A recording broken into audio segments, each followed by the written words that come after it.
으악, 내가 한국으로 통역하러 간다고? 말도 안 돼. 아랍에미리트 왕족인 에밀리는 최근 통역을 위해 한국을 다녀왔는데요. 무슨 사연이 있었길래 자진해서 10억 기부 증서까지 작성하게 되었을까요?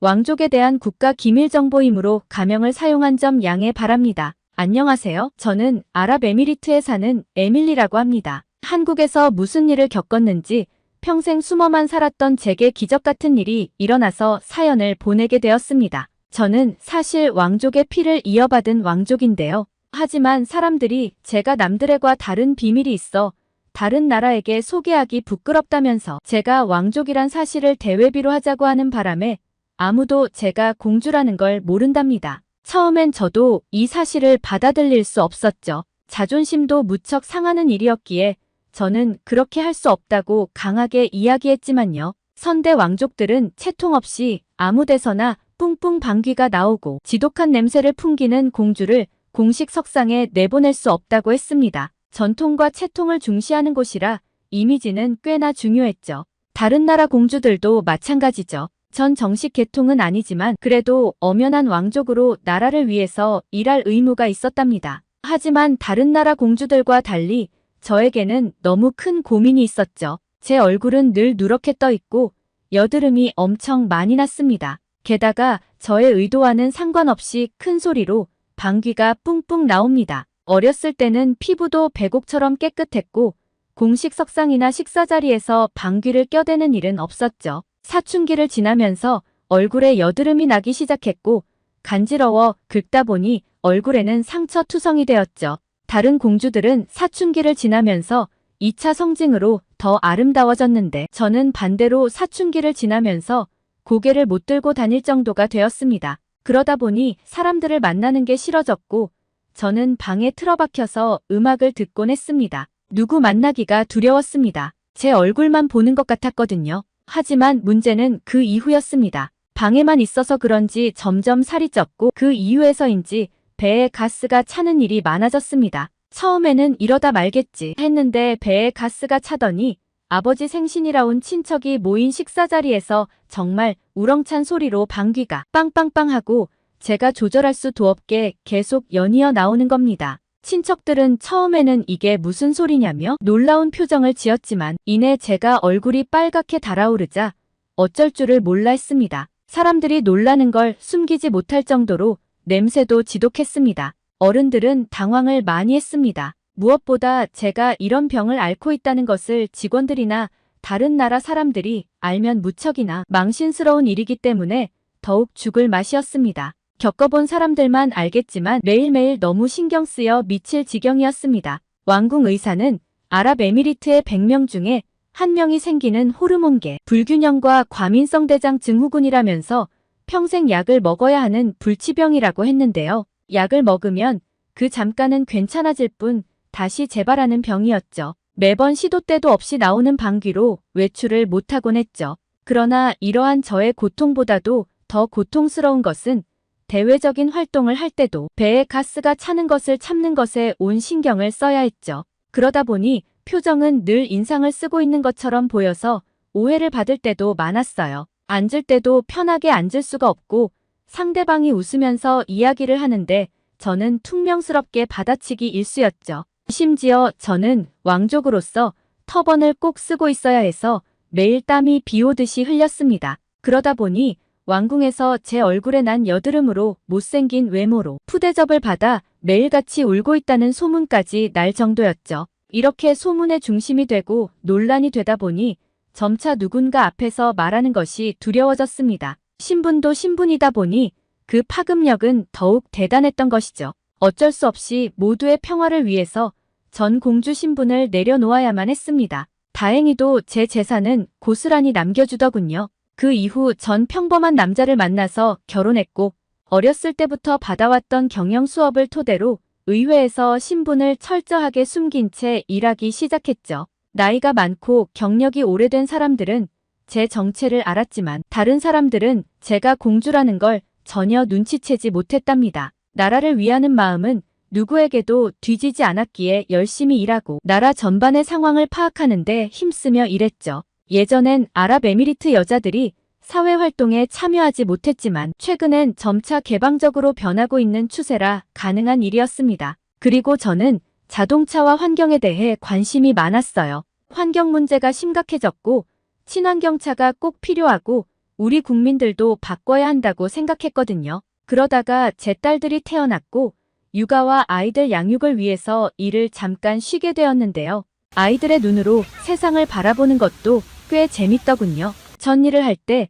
나라 사정만 보기에 바쁘고 때론 지쳐서 다른 것들에게 관심을 둘 생각을 하지 못했답니다. 새로운 것을 싫어했고 받아들이기 힘들었죠. 하지만 아이들은 다르더군요. 그 누구보다 지루한 것을 싫어하고 항상 색다른 것에만 관심이 가득한 것처럼 보였습니다. 그중 저희 딸들이 가장 푹 빠져 있었던 건 동양의 한 나라였죠. 바로 대한민국이었습니다. 전 한국을 저희 두 딸 때문에 알게 되었는데요. 지금 아랍에미리트에선 K-팝 열풍이 식을 줄 모르고 날이 갈수록 활활 타고 있고 어김없이 저희 딸들 방에도 한국 가수들의 얼굴이 잔뜩 붙어 있답니다. 우리 아이들이 지금 가장 열광하고 있는 가수는 단연 BTS죠. 한국어로 되어 있는 노래를 한 구절도 막힘없이 모두 외우고 부르며 춤까지 따라 춘답니다. 작년엔 한국 아이돌 가수가 아랍에미리트로 공연을 온 적도 있었죠. 덕분에 아이들은 평생 꿈만 꿔왔던 K-팝 공연을 직접 눈으로 볼 수 있어서 무척 행복해했답니다. 아이들이 어느 정도 크자 전 다시 의회로 나가서 일하기 시작했는데요. 아랍에미리트 의회에서도 한국은 큰 이슈였는지 한국과 더욱 더 활발한 수교를 하기 원했습니다. 해외를 나가는 건 남자들 몫이기에 저는 그저 나라 안의 일만 해결하기에 바빴죠. 그러던 어느 날 저에게 한국을 한번 다녀오겠냐는 제안을 했습니다. 어렸을 때부터 외국어 수업을 받아왔고 K-팝을 사랑하는 아이들 덕분에 한국어를 배웠거든요. 국책사업회의가 한국에서 잡혔는데 통역을 해줄 사람이 필요하다는 것이었죠. 해외 출장 때 함께 다니던 통역사가 갑자기 맹장 수술을 받게 되어 해외를 나가지 못하기에 저에게 통역을 부탁한 것이었습니다. 저는 나라를 위한 일이니 알겠다며 급하게 한국을 갈 준비를 마치고 남편에게 아이들을 부탁한 뒤 한국으로 향했죠. 아랍에미리트과 비교할 수 없을 정도로 고층 빌딩이 즐비해 있었고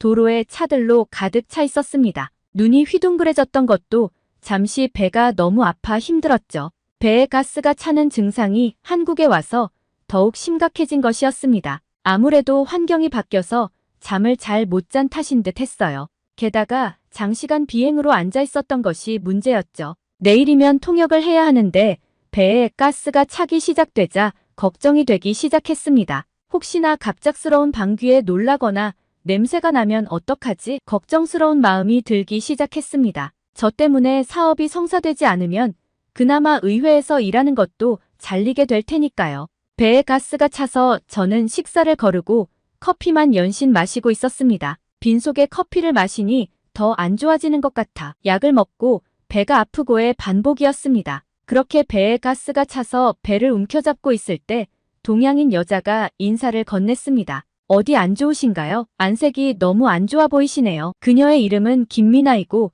현대자동차 직원이며 이번 세스 전시회에 참여하기 전 동양 파악을 위해 대표로 회의에 왔다고 이야기하더군요. 그녀의 말을 듣다 보니 마음이 저도 모르게 열린 것 같았습니다. 우리나라에서는 제가 공주인께 혹여나 들킬까 방귀가 나오진 않을까 걱정이 돼서 사람들을 피하곤 했었는데 뭔가 모를 편안함을 느꼈습니다. 그러다가 아니나 다를까 뿡 하고 또 방귀가 나온 거죠. 저는 너무 부끄러워 다시 방에 들어가려고 하자 그녀가 저를 잡았습니다. 배에 가스가 많이 차나 보네요. 저희 오빠가 소화기 내과 의사예요. 저도 잘은 모르지만 듣기로는 음식도 중요하다고 했어요. 우선 배가 너무 고프니 식사를 같이 하자며 저에게 한국의 음식을 소개해준다며 이끌었습니다. 저도 모르게 그녀를 따라서 가게 되었습니다. 딸들을 통해서 한국 음식 불고기나 잡채 같은 음식들은 영상으로 많이 봤지만 고기를 먹으면 또 가스가 찰까 염려가 돼서 먹고 싶지 않았습니다.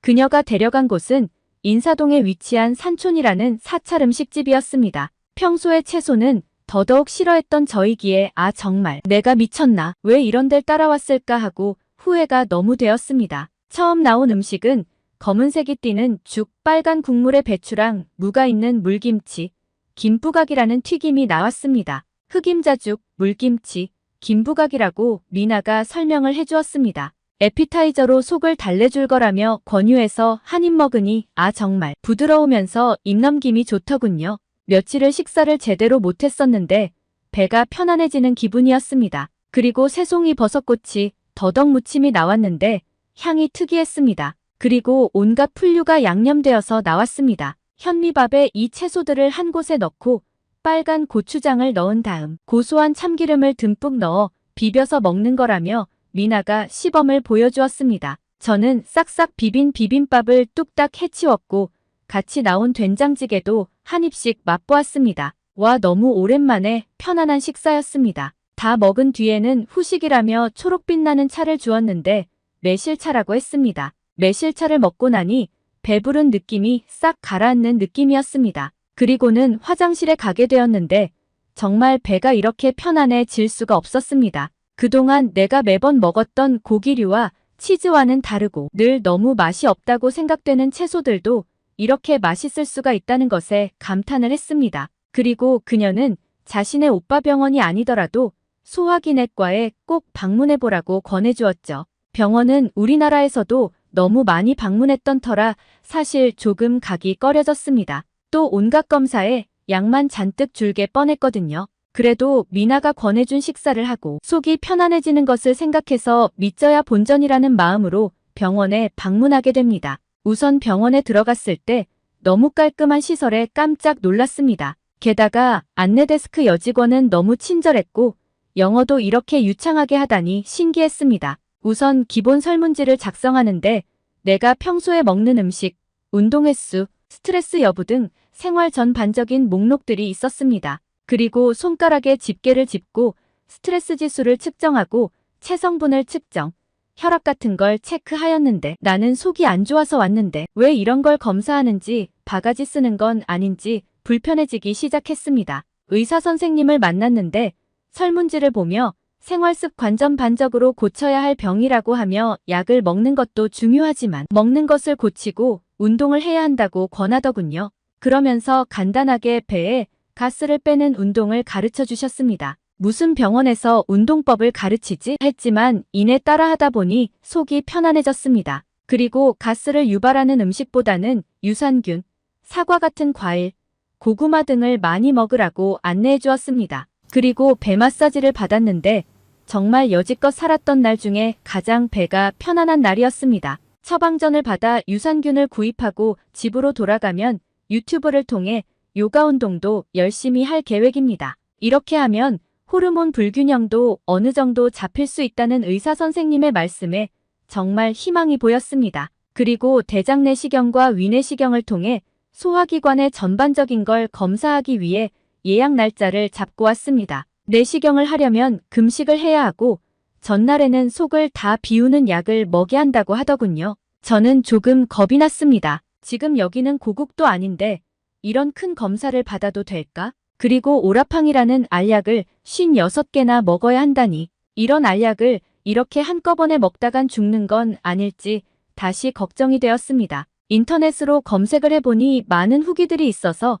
다시 한번 믿어보기로 했죠. 저는 정말 알약을 넘기는데 구역질이 나서 포기를 할까 몇 번 생각했어요. 게다가 화장실을 계속 들락거리는데 정말 나 이러다 우리 애들 다시 못 보는 건 아닌가 걱정이 되기도 했고요. 물을 얼마나 마셨는지 물만 봐도 울렁거릴 지경이었습니다. 드디어 검사하는 날이 되었고 수면으로 하면 고통이 적다고 하여 수면 내시경을 하게 되었습니다. 주사 바늘을 꽂고 마취 들어갑니다. 하는 말과 동시에 저는 깊은 잠에 빠져들었습니다. 얼마나 시간이 지났을까요? 개운하게 일어났습니다. 벌써 이미 검사는 다 끝났고 용종이 2개나 있었다고 합니다. 절제 수술을 하게 되었고 용종은 암으로 커질 수 있기 때문에 지금 발견된 게 다행이라고 하더라고요. 그래서 2년에 한 번씩은 꼭 대장 내시경을 받아야 한다고 했습니다. 대장암이라니 우리 이쁜 아이들을 두고 정말 천운이라고 생각합니다. 미나를 우연하게 만나 한국 음식을 먹게 되고 병원까지 방문하게 해준 한국을 저의 은인이죠. 처음에 의심했던 것이 미안할 정도로 저는 좋아졌습니다. 이제는 배에 가스 찰 걱정도 하지 않고 사람들과도 잘 만나면서 자신감도 생겼습니다. 의사 선생님께 너무도 감사하다는 인사 전할 때 병원 한쪽에 걸려있던 명패가 눈에 들어왔는데요. 아이들을 위해서 꾸준히 기부 활동을 하고 있다는 선생님의 이야기를 듣고 저도 동참하고 싶었습니다. 그래서 선생님을 통해 한국 돈으로 10억 원 기부 서약서까지 썼죠. 비록 왕족의 이름을 못 올렸지만 이렇게 쓰여질까봐 제 몫의 왕족 재산이 저에게 온전히 넘어왔다고 생각이 들었습니다. 만약 곤란했던 상황에서 한국인 미나 씨를 만나지 못했더라면 저는 아마 나라에서 쫓겨났을 수도 있었던 상황이었죠. 그리고 친절한 소화기내과 선생님 덕분에 대장 내시경을 받아 용종 제거도 받을 수 있었고 남편과 아이들과 외출도 할 수 있고 행복한 생활을 할 수 있었기에 감사한 마음을 이렇게나마 표현하고 싶었습니다. 한국에서 정기적으로 유산균과 산채나물들을 주문해 지금도 꾸준히 먹고 있습니다.